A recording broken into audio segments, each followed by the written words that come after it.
Heartbroken na anak nagpadala ng suicide video sa nanay. Kapag ang mga humihingi ng emosyonal na saklolo ay hindi napakinggan, ito ay nagiging trahedya tulad nito. Ang 26 years old na si Craig Westby ay naapektuhan ng husto matapos makipaghiwalay sa nobya.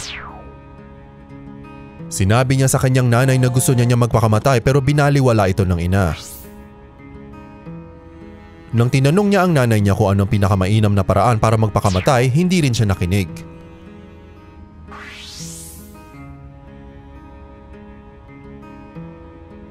Makalipas ang 3 araw, pinadala ng lalaki ang suicide video niya sa nanay. Ngunit kinabukasan lang ito natanggap at huli na ang lahat.